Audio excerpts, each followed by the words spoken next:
방법을 두어서 추진하고 있고요. 예.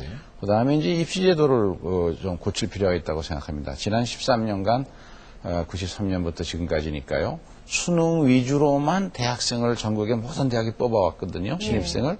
근데 수능 점수 잘 따는 거는 고등학교 3년 동안 충실히 공부했느냐 하는 그런 측면보다도 시험 단 한 번의 시험으로 평가하니까 그거는 시험 점수 잘 받는 그런 그 학원에 가서 계속 반복적으로 그 기술 교육만 점수 따기 교육만 받으면 된다. 네네. 그런 생각으로 이 공교육을 등한시하게 되는 게 아닌가 해서 2008학년도부터는 고등학교 3년 동안의 학교생활 기록부를 부풀려지지 않고 정직하게 충실하게 잘 기록을 해서 전국의 모든 대학이 그 학교생활 기록부를 토대로 뽑아주면 고등학교 3년 교육과정 전체가 고르게 중요하게 판단되니까 예. 이렇게 가는 게 가장 중요한 해결이고 그리고 이러한 고등학교 3년 동안 전체 학교생활 성적을 가지고 평가하는 것이 대부분의 세계적으로 선진국의 인류 대학들이 그 방법을 쓰고 있습니다. 네. 그래서 그렇게 가야 하는 것이 이 두 가지 문제가 가장 시급한 과제라고 저는 믿습니다. 예. 참 뭐 교육 이야기라는 것이 하다 보면 끝도 없는 이야기가 되나서 말씀이죠. 네, 맞습니다. 그리고 또 공교육을 살리기 위한 또 대책들도 준비를 하고 계실 텐데 구체적인 대책을 좀 여쭤봐도 될까요? 네, 지금 권 교수님 지적하신 것처럼 우선 학교의 교육력을 높여서 학부모님들이 신뢰할 수 있어야 하거든요. 네. 그래서 수준별 이동학습이 중요한 답이 된다고 생각합니다. 지금 제가 어저께 대구 옆에 경산에 있는 부학고등학교를 갔습니다. 그 네. 학교가 이 수준별 이동학습을 가장 잘하고 있는데 작년에 전교생이 원하는 대학에 다 진학을 했더라고요.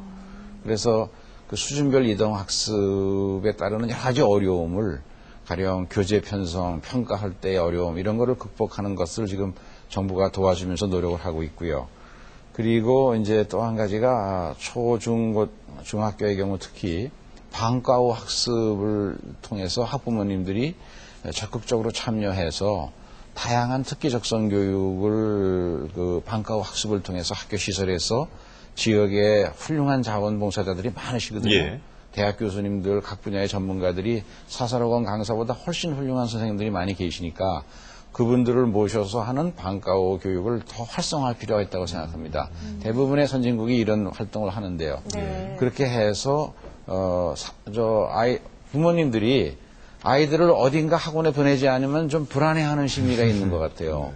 그런 것을 전부 학교가 흡수해서 학교가 지역사회 교육과 평생학습과 이런 문화생활의 공동체 역할을, 중심체 역할을 할 수 있도록 하는 그런 사업을 지금 방과 후 학습을 역점을 둬서 추진하고 있습니다. 그 이제 사교육적으로 흘러갔던 그런 것들을 다시 공교육으로 흡수하는 작업. 그렇습니다. 예, 그렇군요.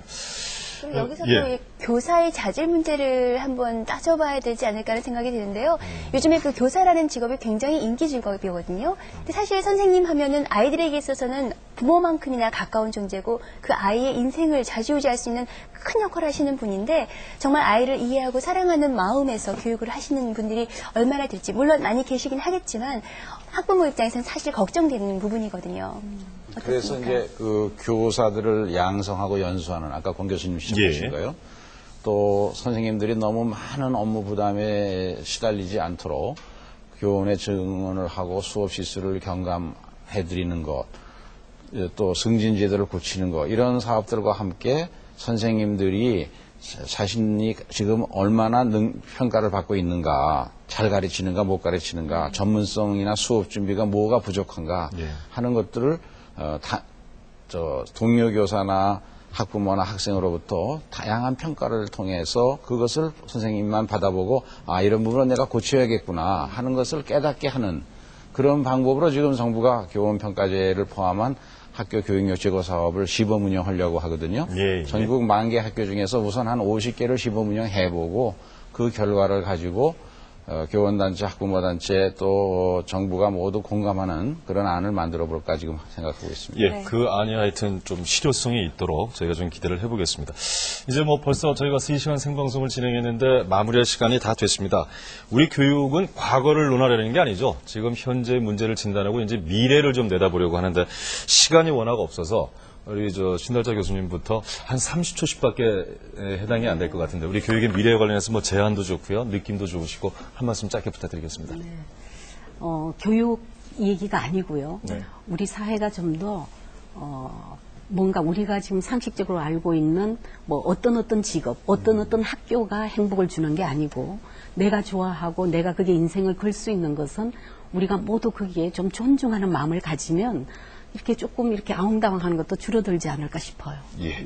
권다영 교수님. 네, 사실 모든 직업이 중요하고 예. 그 직업을 갖다가 우리가 존경해야 될 것 같아요. 그래서 꼭 무슨 대학을 나와야 무슨 직업적으로 성공하는 게 아니라 예. 자기 소질과 적성에 맞도록 진로를 선택하게 도와주는 게 중요하고 그래서 아이가 스스로 동기부여를 할 수 있도록 교사와 부모들이 노력해야 될 것 같습니다. 그리고 마지막으로 교사들이 정말 사랑과 열정으로 아이들만 가르칠 수 있도록 잔무에서 해방될 수 있도록 예, 말씀 아주 중요한 지적을 또 말씀해 도와줘야 주시네요. 될 것 같습니다. 이영경 씨도 짤막하게. 예.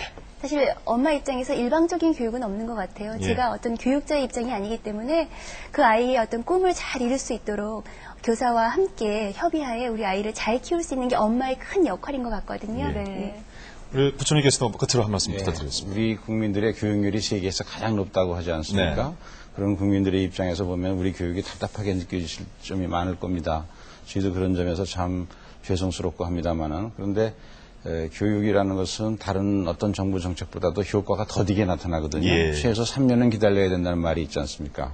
그런데 너무 독촉을 하고 효과가 빨리 나타나도록 자꾸 정책을 바꾸라고 요구하시면 그만 교육 정책이 일관성을 잃어가지고 이랬다 저랬다 해갖고 교육 현장에서 더 큰 혼란이 생깁니다. 그래서 정부는 되도록이면 학부모님, 학생들 그리고 선생님들 입장에서 현장에 맞는 교육안을 만들어서 일관성을 가지고 꾸준히 추진해 가려고 합니다. 그런 점에서 좀 지켜봐 주시고 네. 또 그런 시각에서 좀 격려해 주셨으면 감사하겠습니다. 근데 이제 굉장히 공감이 가는 말씀입니다만 또 지켜보시는 분들 입장에서는 그동안 굉장히 오래 지켜봤다라는 생각도 들거든요. 그래서 이제는 좀 실효성 있는 내용이 좀 나왔으면 하는 생각이 드는데요. 자, 마무리까지 열심히 저희와 함께 논의를 해주신 네 분께 여러분 큰 박수 다시 한번 부탁드리겠습니다. 네. 2005 MBC EBS 공동 캠페인 교육의 미래다 특별 생방송 행복한 학교 즐거운 교육을 찾습니다. 어떻게 즐거운 교육을 찾는데 지침이 되셨는지 모르겠습니다. 저희는 여기서 인사드릴 것 같네요. 네. 여러분 함께 해주셔서 고맙습니다. 네. 네.